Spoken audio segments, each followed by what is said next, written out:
Welcome to The Smart Athlete. Insightful conversations with some of the smartest athletes, coaches, and trainers around the world. In these conversations, we hear future goals, daily habits, and the nuanced steps of the athlete en route to successful craft, all hosted by Britt Smart. Today we have Damien Rayson as our Smart Athlete. Thanks for coming on. No worries. Thank you for having me. Yeah, I met Damo, 6 years ago? I think we were coaching together at CrossFit in Sandringham, outside of Melbourne or in Melbourne, whatever. But we started coaching together, got to know each other well, motivated each other, learned from each other's coaching styles, and also learning from each other's athletes, kind of going through a similar journey where we're elite athletes and we've hit some adversities, both had the knee situation and trying to recover from that. But you've been involved in a lot of areas and aspects of fitness, health, motivation things. And then you're doing all of that while balancing, being a firefighter now, or firefighter if you're from America. You don't know firefighters. So yeah, it's just a really cool journey. I've learned a lot from you, especially as a coach, because I met you, towards the end part of your career, as far as a footy player, Aussie rules football, for those of you who are wondering what that sport is. So anyways, Damon's a great friend. And I just wanted to catch up on maybe some of the backgrounds and little details that I haven't even heard yet either, but I think that a lot of people will be able to, gain some things from what you've been through, what you have to share and stuff. So how'd you get started into footy? What was that first reason of what attracted you about that sport specifically? And kind of just take us through a little bit about your career growing up. Yeah, absolutely. I had a great childhood. I didn't, had really good supportive parents. I didn't have struggles in terms of having the opportunity to play sport, but I had the inner demons of wanting to be the best I could possibly be. Being a younger brother is what probably got me into footy, because I saw my brother playing footy. I was around about 6-7 years of age, and he'd started playing. And obviously, it's our home sport, our normal, stay at home. We watch it on TV with our parents. Growing up, that was our main sport, along with like it would be in the States if you were following, baseball or basketball or something like that. So, yeah, I used to watch my brother play, and we actually have footage of myself when I was about 6 or 7 years of age. And when you start out playing junior footy, your under nines is the first age that you sort of play. And I think I was about 7 years of age, and my brother's team was short, so they asked me to join in. So I got footage of me running around with pants on, some kids' boots that I borrowed, and I was this tiny little blonde-headed kid running around following the ball. I didn't touch the ball at all. I got absolutely cleaned up by some kid twice my size. So that was my first ever experience of Aussie rules footy. Side note with that, wearing pants, FYI, if any of you guys, especially Americans, haven't seen a game of Australian rules footy, they wear their tiny shorts, and it shocked me at first. I'm not against it. I just really had to get used to what we would call cheerleading shorts, which is no problem. But so you can see him really wearing pants. Yeah, massively really stood out. These black little pants, running around, and that was my first ever experience. And I absolutely loved it. I hated standing on the side watching. So, you just practice in the backyard. I used to kick the footy up on the clothesline, and when it fell off the clothesline, I'd mark the ball. And I had my favourite players that I liked growing up. I was drawn to a player called Nathan Burke, who was the smallest guy on the team. He wore a helmet. He was that player. He wasn't the most talented, but you could just see he was that heart and soul of the team. And that inspired me, and especially when I had that first experience, that just drove me to want to play footy. And then a couple of years later, I started out, and I was still a small kid, but not as small as when I played against my brother's age group. So I was just hooked. It was something that I think, like talking to you with basketball, it was something that I think I was naturally good at. So of course you're drawn to it a bit more when you're good at something, because you're sort of a bit more accepted and you feel good, you feel confident, and that just drove me to want to play as much as I could. And obviously had a crack at and playing a lot of different sports, but I think just because footy was probably the thing I was best at, that made me want to continue it on and play as much as I could. Yeah, I mean, you talked about, especially in sports and myself, like we're probably smaller athletes, and maybe don't look the part and stuff. But so as far as measuring length and height and weight and all that stuff, we might, come, underdone or under the average, so to speak. But what's important about that, though, is you talked about your passion for the game. And there's this, I can't remember who said it, but you can't measure heart and you can't measure passion. And that's why some of those people that you never thought would be, or, an elite athlete or look the part, the fact that you can't measure it. So you can have as much passion and much heart as you want. And that can actually make you play bigger than you really are, longer than you really are, taller than you really are. Absolutely. Playing for the right reasons and not needing other things to motivate you. Like you have it inside. So I think that helps drive you. Yeah, a lot of times, you see some athletes coming away from structured routine or habits, and all of a sudden they kind of fall off. People start passing them. They're no longer improving because the only reason they've done stuff is because someone told them so or told them to do so, or, things like that. So you seem to be pretty structured. I know you have a lot of things that you're balancing at the moment. But so just thinking about balancing, you're still playing footy. You had a little stint in the VFL, which we'll get back to a little bit as well. But just going on that whole structure and discipline that you were able to do things on your own and, things like that. How do you structure your day now? What does it look like now? What are you doing with life, footy, coaching, all those types of things? Yeah, for me, when I explain my day-to-day routine or my shift work around work, it sort of sounds a bit crazy because someone's like, oh, you're working this weekend, but then in 2 weeks' time I'm not. So there actually is structure to it. It's a 2 days work, 2 nights, and then 4 days off. So I live on an 8-week cycle rather than the rest of the world lives on everyone else lives on a 7-day cycle. So on my day shifts at work, we have the ability to go to the gym and do stuff after we've sort of done everything else that we need to do at work or in between going to jobs. So the ability to be able to do stuff there I can do.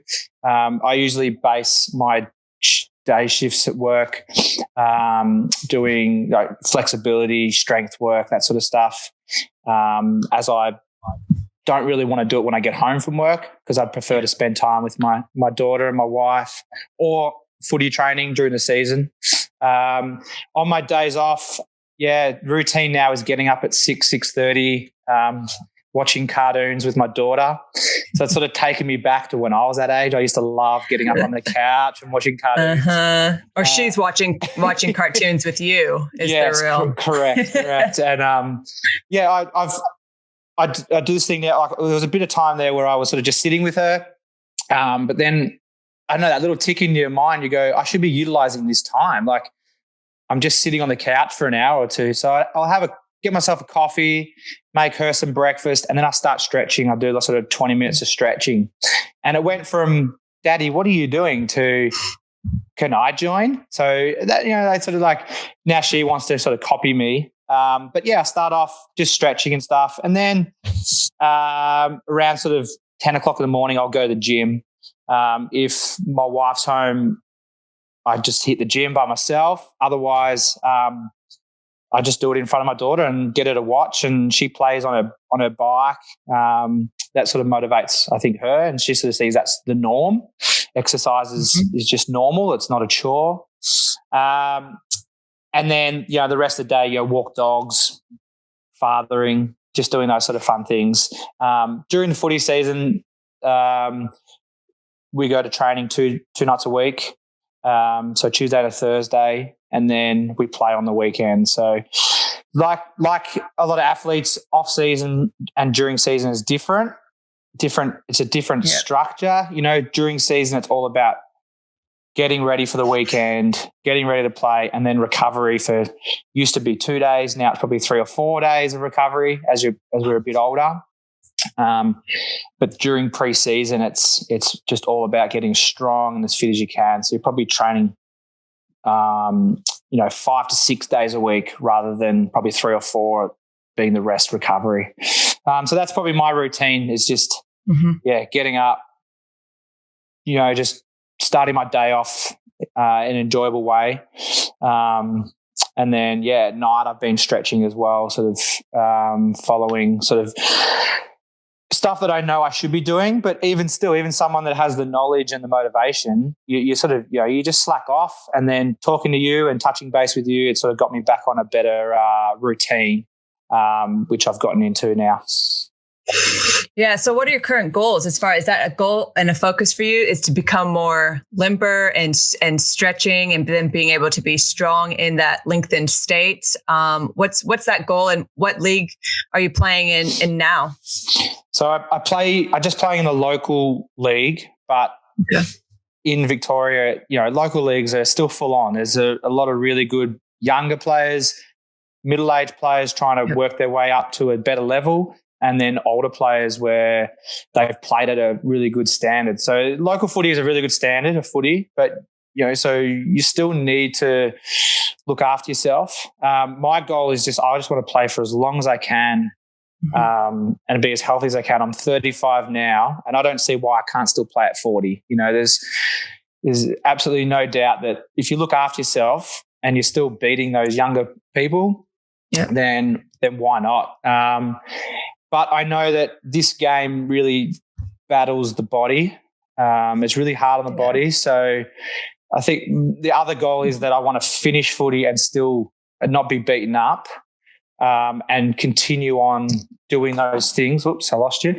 Doing those things that I can keep going for the rest of my life. So that when I'm 70, I'm still able to do things and not be beaten up and be struggling.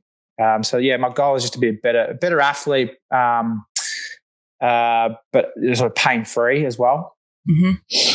Yeah, I think that's massively important because I think people just who have been in pain for so long, whether they're an athlete, competitive athlete, or just being an athlete in life and normal play and normal daily stuff, they just get used to the pain and think that's just how it is. That's what happens when you get old, or so they blame age. That's just what happens when you play sports. They never feel like they can overcome that. And that's some of the reason why I'm kind of just going through this journey of myself. I've been through some pains. I'm trying to find a way that, we can have pain-free longevity and versatility, still, become a better sports person if we're still competing, or having the ability to play with your kids in whatever sport they choose. And that might be your skill work, is just trying to be athletic and limber and being able to be involved in your kid's life. So the healthier you are, it's crazy. So tell us a little bit about how all of that kind of lines up. So there's 3 main things in your life as far as being an athlete, or maybe it's 4, being athlete and coach. I know maybe you don't coach quite as much, but comparing how being an athlete helps with coaching, an athlete helps with, parenting, and an athlete helps with, firefighting and what you're doing there. So let's just start with kind of, being a parent. We've talked a lot about Rosie. She's so cute. Yeah. And you're getting her outside and involving her in what you're doing with your workouts. And also you're putting a basketball in her hands, which I appreciate. But yeah, first athlete and parent, what are some similarities, some differences, and some goals that, you want to pass on to Rosie? Yeah, absolutely. Like with everything, being an athlete, there's structure, being a parent, there's structure, I found my daughter Rosie works well with structure. If we sort of do things the same throughout the day, we sleep better at night. We have a lot more relaxed, calm child. And I think that's the same with being an athlete. Like if you have structure, something to work towards, a goal. So her biggest goal now is toilet training, and that like all these you find these little things like that. I definitely think like if you want to get better at something, you have to practice, and that's what I keep saying. I keep saying this word. If you want to get better at something, you need to practice. So there's little things like trying to get her to ride a bike, getting her to like I said, toilet train. These little things, but I think at that age, it's like you do it for a minute, and then I want to do something else. We go out, we play basketball. A minute later, I want to ride my bike. A minute later, I want to smell the flowers. So as you get older, obviously our structure and our practice gets longer. But definitely the two things I'd say is that balance of knowing that you're doing something to get better at it, but obviously enjoying it as well. Like if you're not enjoying it, then what's the point of doing it? You've got to do it for love. And I've noticed that like we were trying to get her to go on a balance bike to get her to ride better. So what I've done is I put the bike at the back door, so she always sees it. And I've noticed now that she goes, my bike, I want to ride my bike. So I think like that. And then for her, it's like, it's a fun thing rather than I don't go to her, come on, let's go ride a bike. I just let her tell me when she wants to do it. Yeah. So it's a self-motivation thing as well. So yeah, definitely those things sort of, I think, join up very well. And then there's the flip side, the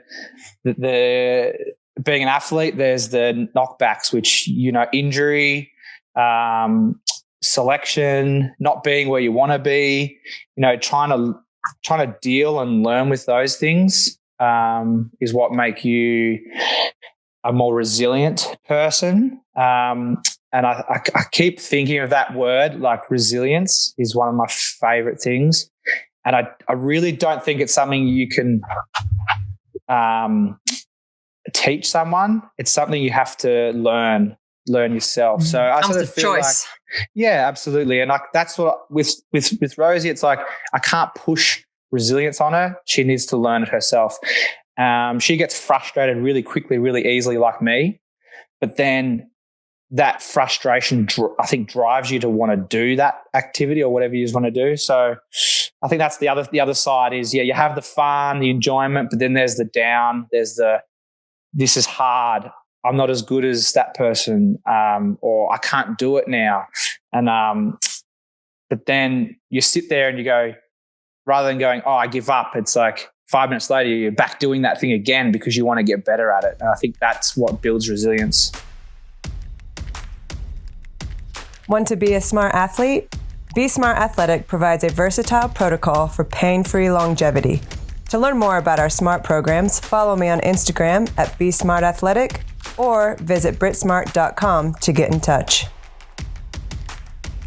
Yeah, and that learning those lessons and being able to do your best to do that with your kids and as a parent and even a husband and things like that. You don't want to give up on it. You're going to find a way to make things work, or you're going to find the best way to parent your kids where you're showing them opportunities like the bike, but they're still choosing to use the bike, or creating that environment to where they feel like they have ownership over their decisions, even though I know that she's quite young now and stuff, but that might subconsciously just sink in with her. And then it'll be up her choice to how she's going to relate to that and how she's going to, manifest that in her growing up years and in her life down the road. So it's quite interesting.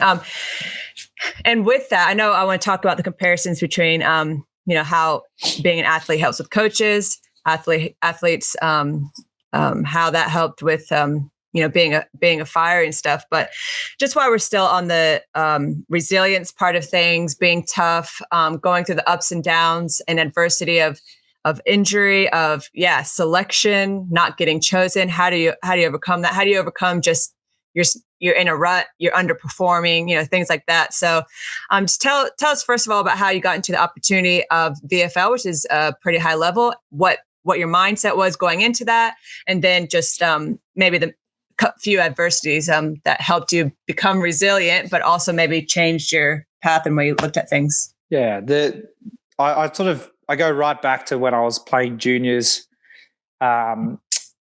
being that smaller kid, and you have your representative teams that you get selected for. And I was always in squads, but I never made it to the team. And it's just that inner thing. Like, I'd go and cry in my room. Like, my parents would never know that. Like, I'd just be so upset because I felt like I was good enough, but I didn't get selected. And then the same thing would happen the next year, and then the next year. But then I would win my club's best award, and you think, why am I not getting picked for this? And I found it, like, you look back now and you go, all those little things shaped you for what you're going to come across when you get older. So then the same thing happened, like, with school. I moved to a different school, and I was in year 11, and all the guys that I was playing footy with on the weekend were playing in the firsts, and I was playing in the seconds. And I was just like, okay, so I had to prove myself. And then by the end of the year, I was in the ones, and then when I was in year 12, I played in the seniors. And then I went local football. So straight out of local football, out of school, I wanted to play senior football. I wanted to play against the men. I didn't want to play against the boys. I was like, no, how do you get better? Play against the better people.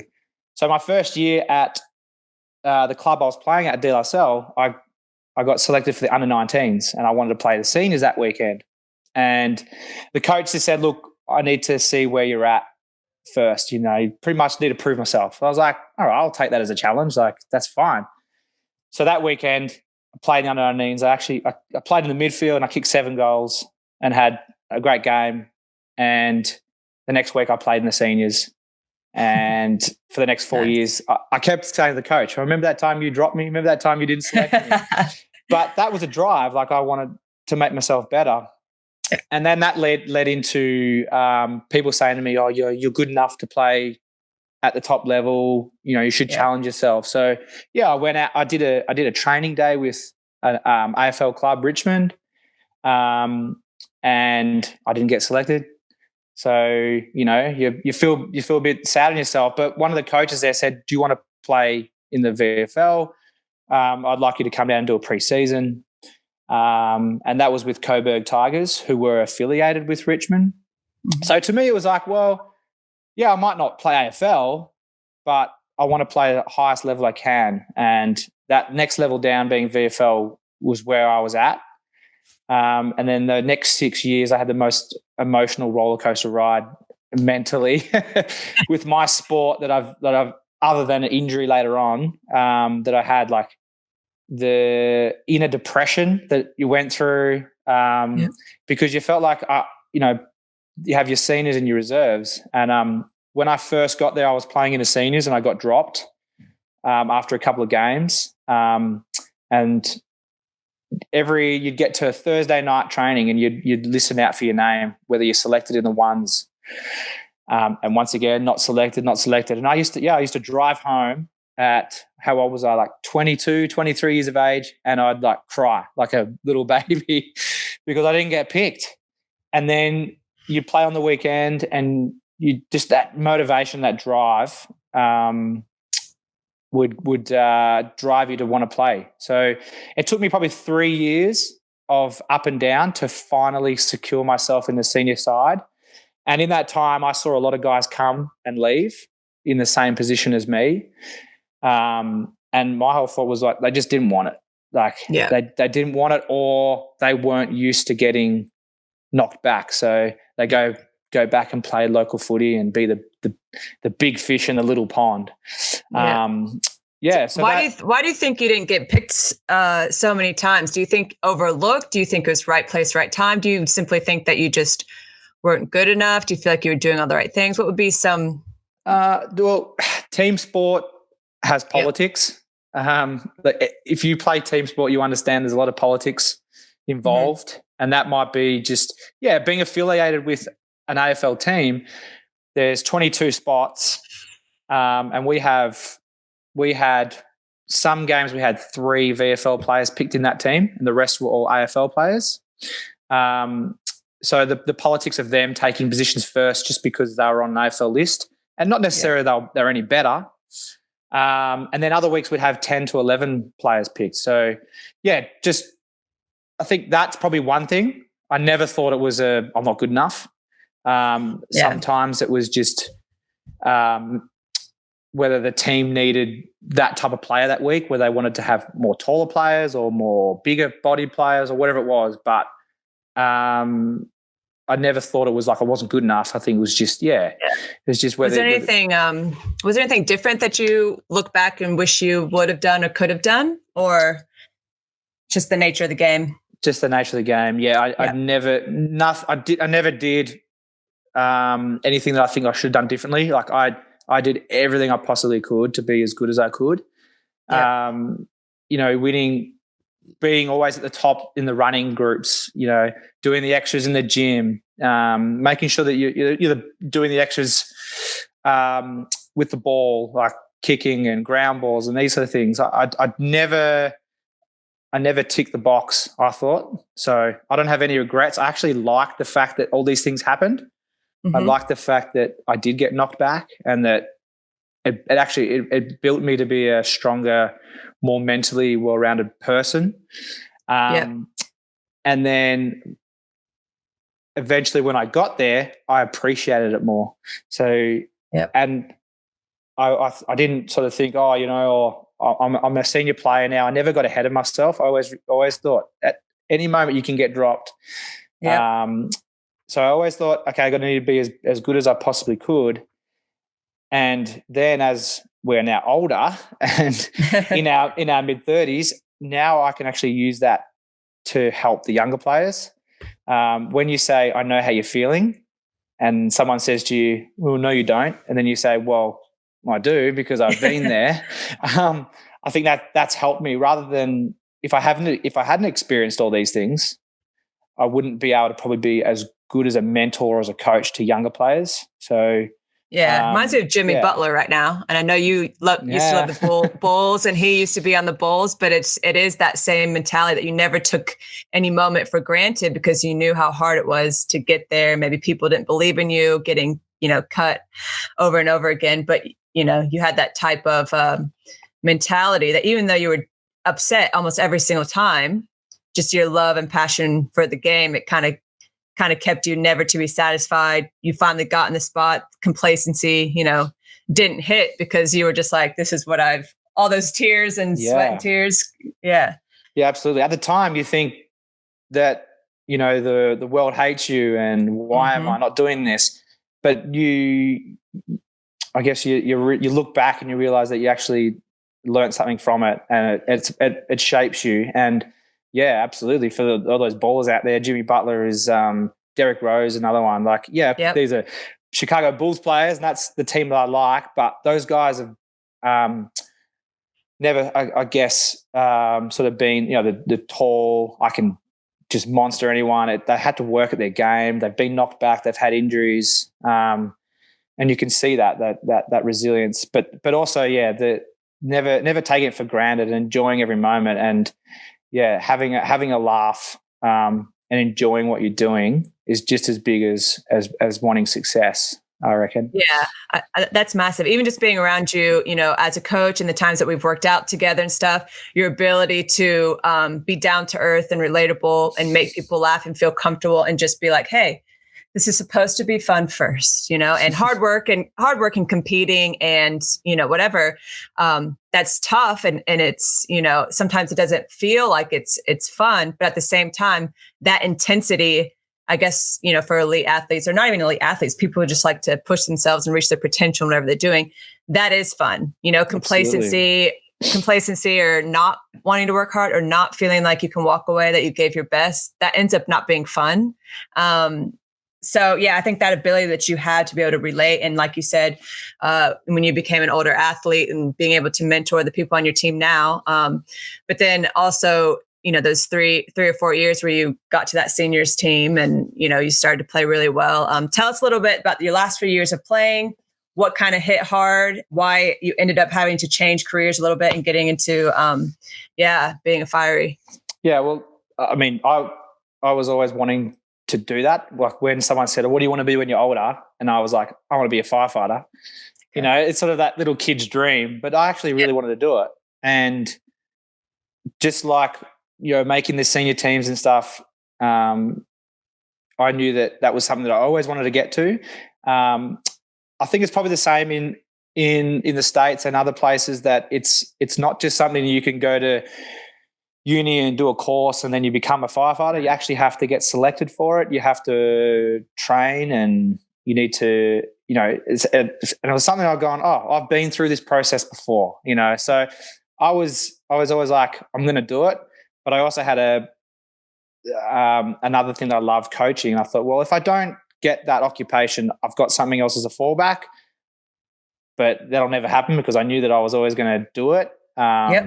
And get into it. So the last 3 years of that top level for myself personally of football was awesome, because I was a lot more relaxed and I enjoyed it more, because rather than fighting for my position, I was like, I've got my spot. I still need to play well, but I can relax and have fun and enjoy it. And then, eventually it got to that point where I wanted to join the Fire Brigade, but I couldn't you can't do both because of the time constraints. So, it sort of got to that point where I was like, okay, well, I've enjoyed this 6 years at this top level. I want to go back and play local footy, play with one of my best mates. We wanted to play together again.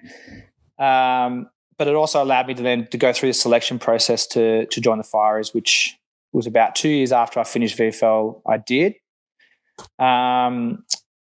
Which led to just before I got into the Fireys was when I did my ACL. And that was 2 weeks before the final interview to get in to the job. And that was probably the hardest thing that I've gone through personally. Like, it might sound stupid. I know some people have gone through a lot harder things in life, but just as a personal thing, it was like they just took that away from me, and I couldn't sit the interview because I wasn't fit for a recruit course and then to get into the job.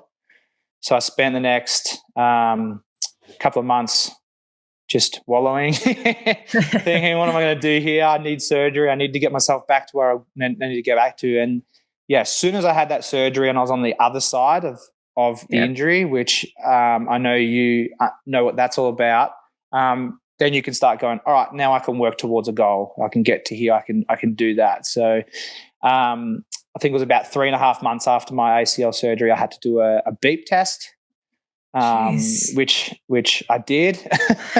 That's quick which was turnaround. Good. I know. So which was good. And then that started the selection process again. 12 months later, I was sitting there at my final interview, very nervous, but I was confident that I was going to ace it. And then, got the information, got the news, and I got into the job. And I look back now, and 5 years later, I'm doing something that I love, that I'll do for the rest of my life. But once again, was challenged, had to use a bit of resilience, was in a very dark place. Pressure. Got through it. Yeah. I mean, being an athlete and a firefighter, there's pressure. There's a lot of heat, literally. There is. Nice pun. Yeah, that was a good one. But, working under pressure and time limits, I know it's even on a higher level with saving lives or even putting yourself at risk, for other people. I mean, handling pressure, the pressure of making a team, the pressure of hitting the big shot or goal, or pressure of getting a tackle or not making mistakes. And then the pressure of, saving people, trying to, put out flames, put out fires. And I know that you just recently, with all the fires that's been happening as well, I know that you were working hard through all that too. So talk a little bit about just the pressure of being a firefighter and how you've been able to get through those situations. Cause you could fall into a little bit of depression or overwhelm feelings like you would as an athlete. Yeah. There's definitely when you're at that time in your life and you're playing sport and you have these challenges and pressures, you think, oh, this is so hard.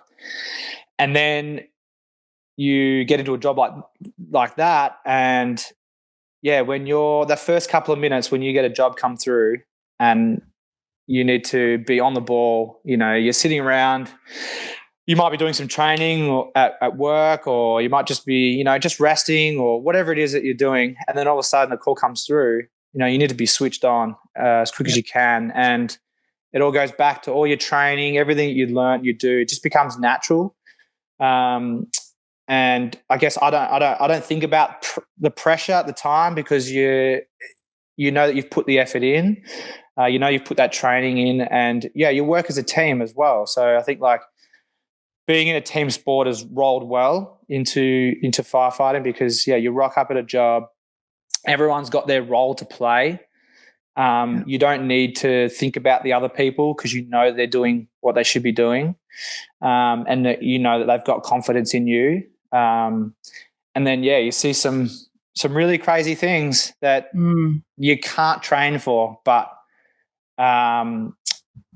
so long as you have that communication with your team and you support each other and talk to each other, you fall back on stuff that you've seen previously in life and gone through, that you use that to help you through as well. So it's funny how it absolutely, but there's it's sort of weird. Like I had a house fire a few weeks back, and we rocked up. The scene was crazy. There was people everywhere just yelling at you. I don't need to do this, need to do that. And you go, okay, that's sort of like on a sports ground. People are yelling, and you've got people running around everywhere, but you've got that sole focus of what you need to do, and you just do it. And then everything calms down, and you look back and you go, oh, cool, we worked well as a team, but I did my job. I did my role.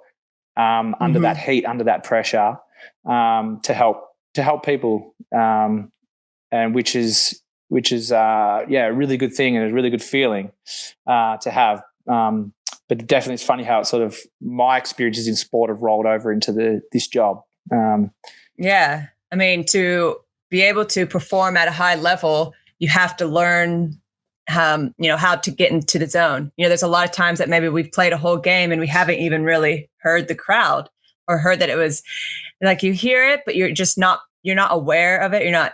That's not what you're really trying to be in touch with, which is more the task at hand, or what's in front of you, or what you're trying to figure out. You're trying to figure out solutions to the problems.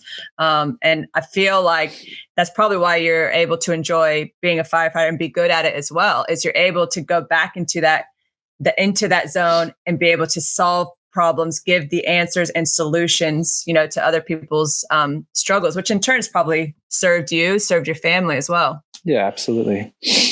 Yeah. So just to finish off here, you had mentioned the knee injury. How does your knee feel now? What do you do to protect that knee to allow you to still perform at a high level in footy and being a firefighter?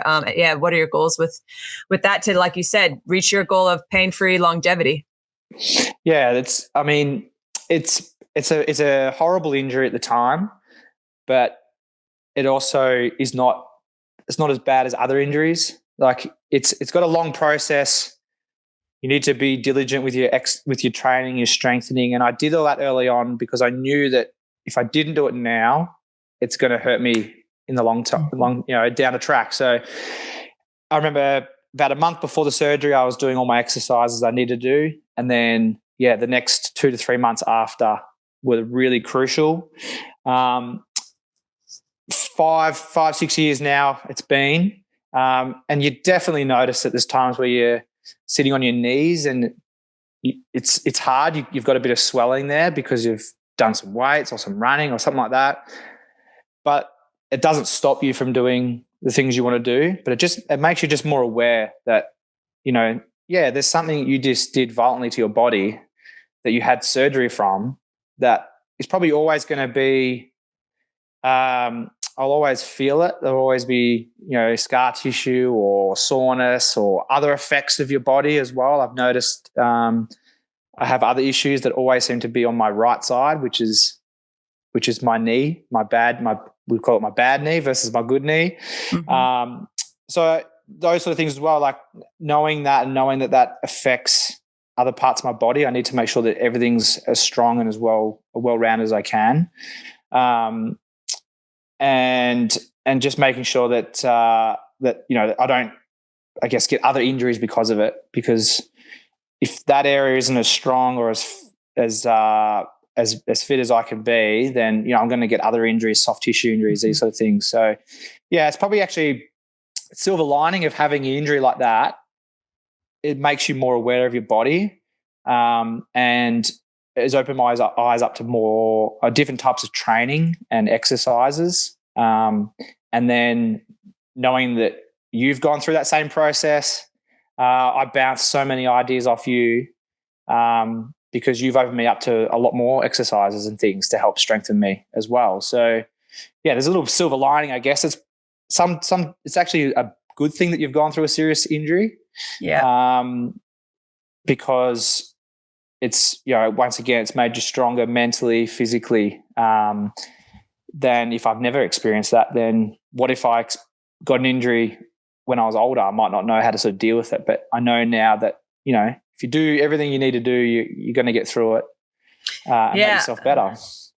Well, I think that's it. I mean, a lot of the reason why there's a lot of successful people out there, whether that's in strength and conditioning or coaching or athlete, or even just in business or the corporate world, whatever it is, they're trying to find, probably initially, an answer or a solution to the problem they have. So, and I think that's kind of been a little bit of my journey, especially within the last year, is I constantly have pain. Can it go away? Is there a protocol or a system that I can actually feel like can I get to the point where I can't remember which knee or which ankle I hurt or which shoulder or, whatever it is. And I think that's the journey that you and I together, bouncing ideas off each other, is, like you said, these last few months and the last few years, off and on, different ideas of lots of things, is trying to find a solution so that we can help others, prepare their bodies so they don't have to repair like we did. However, if I didn't go through that, the knee surgery or the ankle surgery or some of the pains that we've gone through, I don't know if I would have searched and as hard as I did, or looked as hard, or studied as hard as I did to find the solution to my problem. So like you said, that silver lining is, even if I caught onto it a bit later, I still have that belief. If I follow, this system and new ideas of how I can get my knees strong again, well, I can start adding that to myself, and start living the pain-free experience, and then being able to share and help others with the pain-free experience and stuff. So yeah, that's kind of, I guess, the journey that both of us are going on. Yeah, I totally agree. You learn it yourself, and then you pass that on. And there's definitely the mentors or people that you look up to have probably experienced the same sort of things. Yep. And then you relate with each other, and then you share it onto someone else, and then they share it onto someone else. And it all comes from, exactly that personal experience, and then passing it on to people that you probably never thought you would. Yep. But yeah, so definitely the silver linings in that. Like, you never want to have a serious injury, but in our field and our life experiences, it's definitely great to be able to pass on the knowledge to other people, for sure. Yeah. So just as we finish up, Pure Courage, that's your, I guess, coaching business, so to speak. But what do you use Pure Courage? Is it Pure Courage on Instagram? Is that the full name? Yeah, Pure Courage. It's something that my brother and I created a few years ago. A good friend of ours that was training at the gym I was working at, her son had brain cancer at 16, 17 years of age. Had it for a couple of years, and then actually passed away at 18. And his mother, a most incredible lady, like, she's now created a charity called RCD, which was Robert Connor Dawes, which was his name, but it also stands for Research, Care and Development. Cool. So that, I look back and I go, I injured my knee, and I learned from that and I got better. This lady lost her son. And rather than wallowing and thinking, obviously, she still would struggle with it, but she's turned it around and created this amazing charity that now have just raised over $1 million this year. They do a run every year, a fun run, which they raise money for. And so that sort of drove me, I wanted to do something for that. My brother's a graphic designer, and we came up with an idea, and we called it, pure courage. It was just something that I know just sort of worked well in that scenario. And unfortunately, we sort of didn't go to the heights of what we wanted to do. We sort of like, wanted to do some athletic apparel from it. It just sort of didn't happen with both of us having children and having other things in life. But we still keep it. We still do it. As I said, I do. I've just got an Instagram, Pure Courage, that I run out of my garage gym. And if it inspires other people that follow me to do something similar, to motivate them, then that's great. But now it just drives me. I've got a big banner that we came up with that's on my wall, and I always look at it and think about it, and you sort of think, well, you might be feeling sore or tired or whatever that day, but there's a lady out there that gets up and lives with her life without her son. I can do a gym session. It's not that hard. So that just drives me, is that inner thing now, rather than it being sort of, I guess, something that we wanted to create maybe a little bit of a business out of. It's just become a bit more of a motto or a self-motivation to be better. Yeah, no, that's really cool. If that story doesn't motivate you or put things into perspective, then I don't know what would. But yeah, we'll just end it. We'll end it there on that note. Pure courage. Write that somewhere, or write whatever means something to you. And it sounds like that's what you've done. You have that in front of you in your home gym. It's something where you can see every day and put things into perspective and dig deep. Towards it, like our motto, I don't know, it was pure courage, and we sort of had like Pure Courage athletic apparel or Pure Courage garage gym. And then I just said to my brother one day, I'm like, find it within. And that was like our title. And so I got a whiteboard, which I write all my workouts on, and I got my little hashtag, find it within. And that's something that I guess probably, I don't know, I just always sort of think like that. No matter how many things there are out there's motivational speakers, there's motivational quotes, there's athletes that you love that drive you and motivate you. But at the end of the day, you need to find it within. And that's probably my little motto, I guess, that I look at, that little hashtag on my whiteboard.